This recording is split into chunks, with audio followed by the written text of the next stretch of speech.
आपके हृदय पटल पर जम गई हो, आपकी आत्मा ने स्वीकार कर लिया हो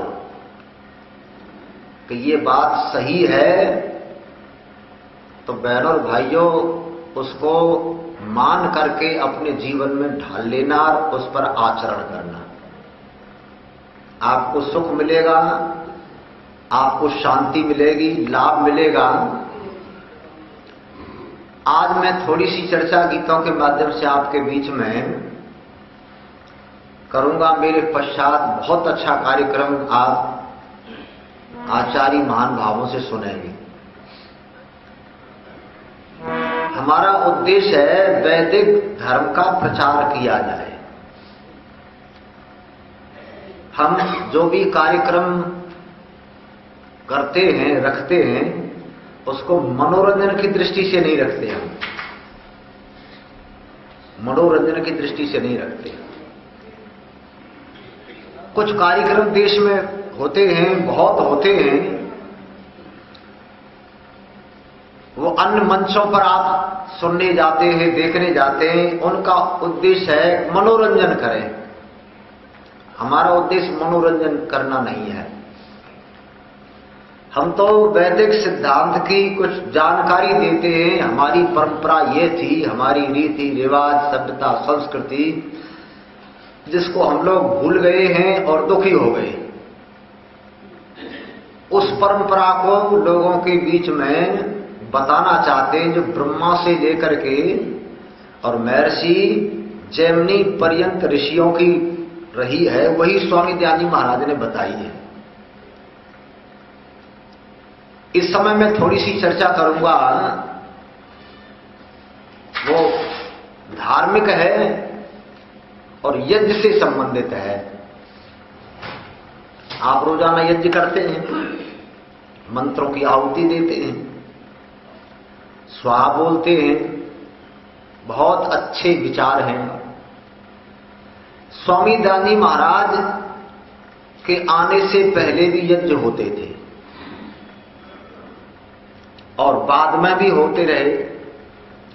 स्वामी जी ने जब इस प्रक्रिया को देखा तो स्वामी जी ने विचार किया, काम तो यज्ञ का बहुत अच्छा है। जैसा मैंने कल कहा, भक्ति बहुत अच्छी है, भूल गए थे।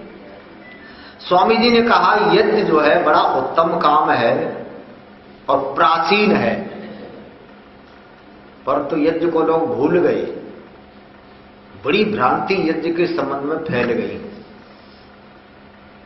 और बहनों और भाइयों, इस यज्ञ के संबंध में भ्रांतियां फैली। लोग मंत्र भी बोलते थे, ऐसी बात नहीं थी, और घर तो सामग्री की आहुति देते थे, हवन कुंड भी बनाते, बड़ी श्रद्धा थी। परंतु क्या भ्रांति फैली थी? मंत्र बोलते थे, हवन कुंड बनाते थे, घृत सामग्री की आहुति तो देते थे, पर साथ में कहीं कहीं जानवरों की आहुति दे देते, जीवित जानवरों को लाते थे, मंत्र बोल करके हवन में आहुति दे देते। किन की? कहीं कहीं गौ की। जब गौ की आहुति देने लगे तो लोगों ने कहा ये क्या काम है? का यज्ञ है, ये तो जीवित गौ को जला रहे। ये ऐसा किस किताब में लिखा है भाई, किसने बताया? तो लोगों ने कहा वेद में लिखा है, ये गौमेध यज्ञ है। कुछ लोगों ने आकर के देखा तो किसी व्यक्ति को तो घृणा हो गई। किसको? महात्मा गौतम बुद्ध जैसे व्यक्ति। देखा भाई काम तो गलत है। बात ठीक थी महात्मा बुद्ध की कि ये तो बहुत गलत काम है। उन्होंने कहा कहां लिखा है? वेद में। दूसरी जगह पर हवन कुंड बना है, घोड़े की आहुति दे रहे। तो ये क्या है भाई? यह है अश्वमेध यज्ञ। ओहो, घोड़े की आहुति देना अश्वमेध यज्ञ, ये कौन सी किताब में लिखा है? तो वेद में। अब गौतम बुद्ध को तो घृणा होनी थी, घृणा तो औरों को भी हो जाती है जी, सबको हो। भाई ये तो बहुत बुरा काम है, आत्मा स्वीकार नहीं करती इसको। कहीं कहीं बकरी की आहुति दे दी। क्या है कि अजामेध यज्ञ, और इतना ही नहीं, कहीं कहीं मनुष्यों के बच्चों की आहुति दे दी। ये क्या है? नरमेध यज्ञ। लिखा कहां है? वेद में। तो गौतम बुद्ध ने तो ये पूछा, ये वेद लिखा किसने, वेद बनाया किसने, वेद का ज्ञान दिया किसने? का भगवान ने। उसने कहा न तो ऐसे भगवान को मानूं और न तुम्हारे वेद को मानूं। बात ठीक थी उसकी। भाई ये जहां लिखा है और जिसने बताया है हम उसको नहीं मानते। कमी इतनी थी वो वेद पढ़ा नहीं था, तो उसको घृणा हो गई। भगवान नहीं चाहिए हमको, न वेद चाहिए। पर स्वामी दयानंद महाराज ने देखा, ओहो वेद का नाम लेते और इसको गौवेद यज्ञ कहते हैं, अश्वमेध यज्ञ कहते हैं, नरमेध यज्ञ कहते हैं।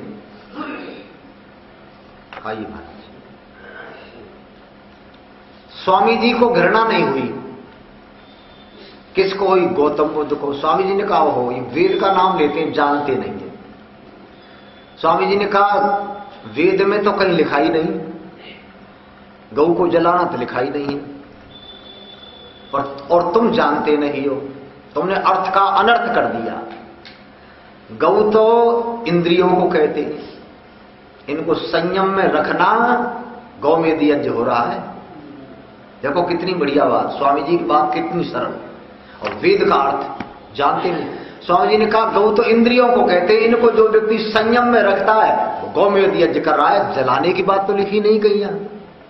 और गौ कहते पृथ्वी को, पृथ्वी की उर्वरा शक्ति को बढ़ाओ, तुम गौमेध यज्ञ कर रहे हो। यह है, या जलाने की बात नहीं। और गौ कहते वाणी को सोच समझ करके बोलो, तुम गौमेध यज्ञ कर रहे हो। ये तो वेद में लिखा है। ये जानते नहीं थे, लोगों ने कहा गलत परंपरा चल पड़ी भाई। ओहो यज्ञ को कितना बिगाड़ा है। अश्व कहते हैं राष्ट्र को, घोड़े को भी कहते हैं, वहां बहुत नाम है इसके। जलाने की बात तो है नहीं, घोड़े को पालो काम में आता है, अच्छा जानवर है। और जो है राष्ट्र की रक्षा करो, यह भी अश्वमेध यज्ञ है।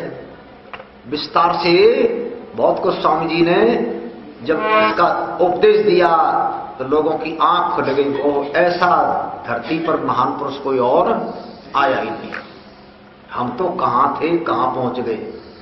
हम कौन थे, क्या हो गए, और क्या, ओहो बहुत गिरे हैं।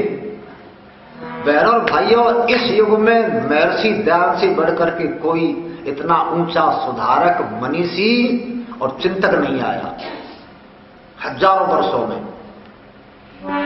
और मैं आपको एक बात और कह दूं, एक पुस्तक है संस्कार विधि, पढ़ी होगी आपने, न पढ़ी हो तो पढ़ लेना, स्वामी जी की लिखी हुई है। लोगों से पूछा जाता था बताओ संस्कार कितने, तो लोग कहते थे 16 संस्कार होते हैं। तो स्वामी जी ने कहा 16 संस्कारों के नाम बताओ। तो बड़े बड़े आचार्य 16 संस्कारों के नाम पूरे नहीं जानते थे, और कोई जानते भी थे तो स्वामी जी ने कहा उसकी विधि क्या है, जरा बताओ उनकी विधि क्या है, वो कैसे किए जाए। देखो हजारों महाभारत के पश्चात हजारों वर्षों में कोई व्यक्ति विधि बताने वाला पैदा नहीं हुआ इस धरती पर। नाम जानते थे, 16 संस्कारों के नाम जानते थे, उनकी विधि क्या है, कैसे किए जाए। वो पहला व्यक्ति है धरती पर इस युग में महर्षि दयानंद, जिसने 16 संस्कारों की विधि लिखी। या कितना जानते थे, नाम रख देते। एक संस्कार, बच्चे का जन्म हो गया तो नाम रख दिया। और नाम भी कैसे रखते थे, मंगल को पैदा हुआ मंगला नाम रख दो, बुद्ध को पैदा हुआ बुद्धा रख दो, है जी, शुक्र को पैदा हुआ सुखा रख दो। ये नाम थे। पर स्वामी जी ने कहा तुम तो जानते नहीं, और वो कुछ विवाह संस्कार करते थे और मरने के बाद अंत्येष्टि करते, अंत्येष्टि भी भूल गए, अंत्येष्टि भी भूल गए। स्वामी जी ने कहा अंत्येष्टि ऐसे होती है। तो 16 संस्कारों की विधि इस धरती पर पहला व्यक्ति है जिसका नाम महर्षि दयानंद है। इसने बताइए, वो लिखिए, पढ़ लेना। तो मैं क्या कह रहा था, स्वामी जी ने कहा यज्ञ को भूल गई। ओहो, यज्ञ तो बड़ा उत्तम कर्म है, यज्ञ से बढ़कर के संसार में यज्ञो वही श्रेष्ठतमम कर्म, यज्ञ श्रेष्ठ कर्म है। इसको भूल करके इतना पाखंड किया है कि पाप करने लगे और नाम यज्ञ कहने लगे। देखो, यज्ञ का बड़ा विस्तृत अर्थ स्वामी जी ने जो किया ना, सरल, कठिन नहीं है। स्वामी जी ने कहा यज्ञ के 3 अर्थ है, देव पूजा, संगतिकरण और दान। जिस काम के करने से देवताओं की पूजा हो जाए वो यज्ञ है। जिस काम के करने से देवताओं की पूजा हो जाए, सत्कार हो, वो यज्ञ है। अब कोई काम संभाल लो, बड़ा विस्तृत है वो। और जिस काम के करने से संगठन होता हो, संगठन बढ़ता हो, यज्ञ है। जो व्यक्ति संगठन बढ़ा रहा है, संगठन कर रहा है, समझो यज्ञ कर रहा है। और दान, अच्छे काम में जहां दान दिया जाता है वो व्यक्ति यज्ञ कर रहा है। देखो, क्षमा करना, मैं गीत आपको सुनाऊं। मैं गीत बहुत कम सुनाया करता हूं, मेरे पर गाना नहीं आता, बहुत कम प्रसंग बस सुना देते हैं, प्रचार करना उद्देश्य है। एक गीत प्रस्तुत करूंगा, पर पहले सुन लो। लोगों ने समझा कि यज्ञ से विजय प्राप्त होती है। आपने सुना होगा कभी जब रामचंद्र जी ने लंका पर चढ़ाई की, तब सुनते हैं यज्ञ किया था, है जी, सुनते हैं ना, हम सुनते चले आ रहे हैं कि लंका को जीतने के लिए क्या किया उन्होंने, यज्ञ किया। तो लोगों को पता लगा यज्ञ से विजय प्राप्त होती है, यज्ञ से धन प्राप्त होता है, यज्ञ से सुख शांति होती है। ये लोगों ने सुना, बात ठीक थी। हमने तो केवल सुना, पर कुछ लोगों ने करके दिखा दिया। यज्ञ से विजय प्राप्त होती है, और कैसे होती है। अब आप ये मत समझ लेना कि यज्ञ से विजय प्राप्त होती है तो पाकिस्तान की सीमा पर जाकर के हवन कुंड बनावे बड़े बड़े, है जी, और आचार्यों को ले जा, हम चले जा, वहां करें हम यज्ञ, तो पाकिस्तान को जीत जाएंगे। हो सकता है क्या ऐसा? नहीं होगा। तो कितनी तुम यज्ञ करते रहो, वो गोला बरसाएंगे, सर्वमयी पूर्ण गुण स्वाहा, मार देंगे तुम। तुम्हारी सर्वमयी पूर्ण गुण स्वाहा से पहले वो कर देंगे। तो इस यज्ञ से विजय प्राप्त नहीं होगी। यज्ञ से विजय प्राप्त होती है, पर यज्ञ को समझ लें तब। दूसरे देश के लोगों ने समझा कि यज्ञ से विजय प्राप्त होती है, और वो वेद नहीं जानते थे ज्यादा, इतना जान गए कि यज्ञ से विजय प्राप्त होती है, और तुम करो, प्रैक्टिकल करो, है जी। थ्योरी तो उनके पास थी, पर तुम जो है विजय प्राप्त कैसे होती है, कमाल कर दिया उन लोगों ने, विदेशियों ने, बिना मंत्र का यज्ञ।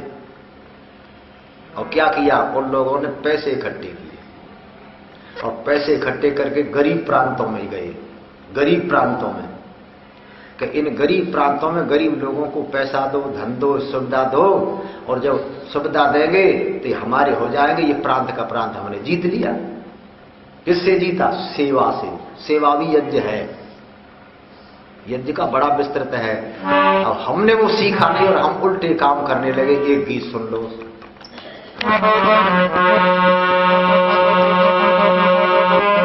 मानव चूला पाकर बंदे, उत्तम कर्म कमाया ना, काम किसी के आया ना। मानव चूला पाकर बंदे, उत्तम कर्म कमाया ना, काम किसी के आया ना।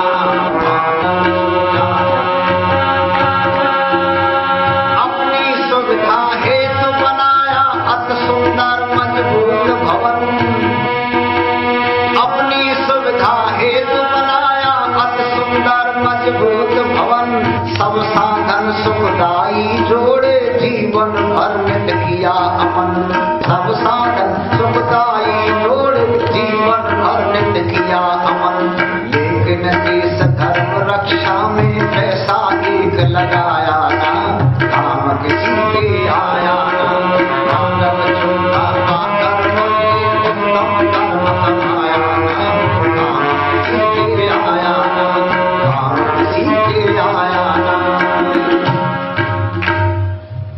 किया हमने? अपने मकान बनाए। मनुष्य को अपने मकान बनाने चाहिए, कोई बुरी बात नहीं, बढ़िया बनाओ, कीमती बनाओ, अच्छे बनाओ, सुखदायी बनाओ। हमने अपने मकान बनाए पर लिखा है कि तुम अपना मकान तो बनाते हो, उनकी भी मदद करो जिनके पास मकान नहीं है। यज्ञ है ये, बिना मंत्र का यज्ञ बता रहा हूं।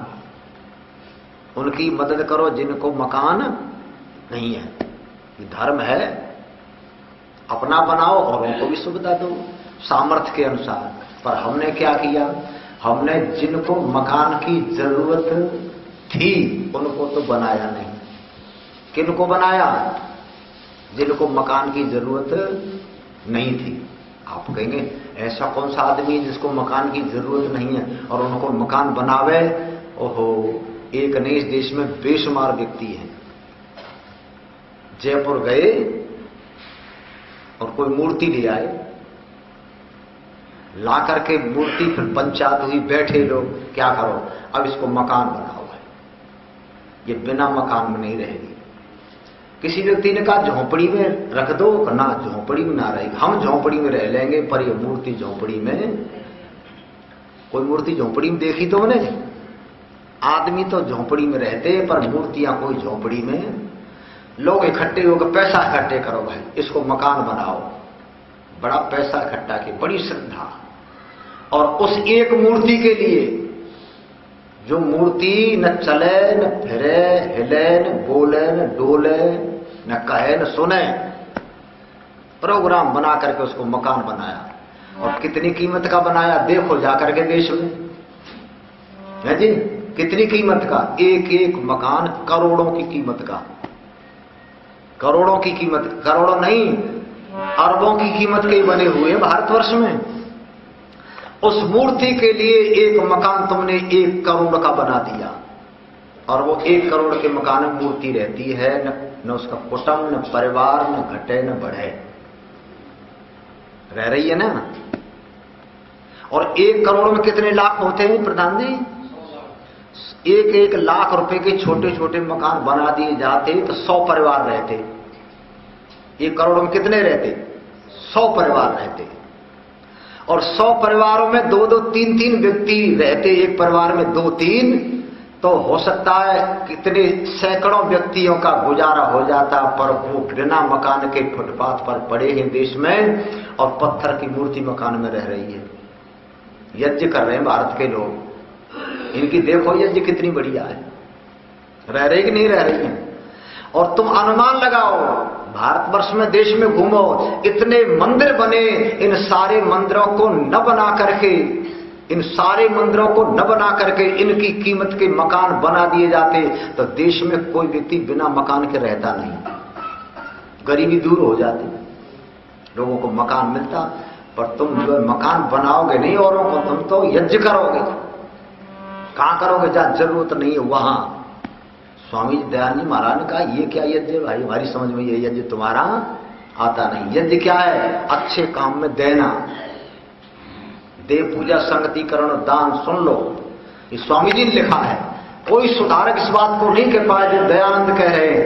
कहते तुम ये देखो तो तुमने कहां किया? तुमने मकान उनको बनाए जिनको मकान की जरूरत नहीं थी, और बन रहे, बेशुमार बन रहे हैं, जाके रात दिन बन रहे हैं। और हमने ऐसे लोग देखे जो फुटपाथ पर पड़े, मकान नहीं है, तड़प करके सर्दी में मर जाते। अखबारों में पढ़ो, शीतलहर चली उत्तर प्रदेश में, इतने वहां इतने मर गए, मकान नहीं था।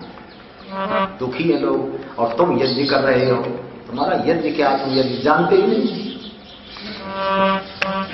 एक तो ये हमने मकान उनको नहीं बनाए, पत्थर को मकान बनाए जिसको मकान की जरूरत नहीं थी। अब बात आपको बुरी लग रही होगी, मैं मूर्ति पूजा का खंडन नहीं कर रहा, पर तुम्हारी अर्थव्यवस्था जो गलत है उसके संबंध में चर्चा कर रहा हूं। हम अर्थव्यवस्था जानते नहीं। एक दूसरी बात और सुन लो, फलवर्धक स्वादिष्ट मधुर प्रिय हितकर भोजन रोज किया। फलवर्धक स्वादिष्ट मधुर प्रिय हितकर भोजन रोज किया। मेवा मिष्टान दही घृत दूध मठा रस खूब पिया, पर भूखे अतिथि लोगों को पैसा, पर भूखे अतिथि लोगों को भोजन कभी खिलाया ना, काम किसी के आया ना। मानव चूल्हा पाकर उत्तम कर्म कमाया ना, काम किसी के आया ना। मानव चूल्हा पाकर उत्तम कर्म कमाया ना, काम किसी के आया ना। दूसरी बात सुनो, भोजन बहुत बढ़िया करो, खूब करो, जितनी तुम्हारे पास सामग्री है, अच्छे भोजन ठीक है, पर क्या करो, यदि हो सके तो किसी भूखे को भी भोजन खिलाओ। भूखे को भोजन देना यज्ञ है। एक आदमी कहने लगा हम देते हैं भोजन। कब देते हैं? हमने लड़के का विवाह किया तब 3000 आदमियों को भोजन खिलाया। मैंने कह दिया मेरे भाई ये यज्ञ नहीं है। किनको खिलाया तुमने? लड़के का विवाह हो तो डॉक्टर साहब को निमंत्रण दो, मास्टर साहब को दो, प्रधान जी को दो, एमएलए एमपी को दो, है जी, इसको कलेक्टर को दो, जज को, बैरिस्टर को,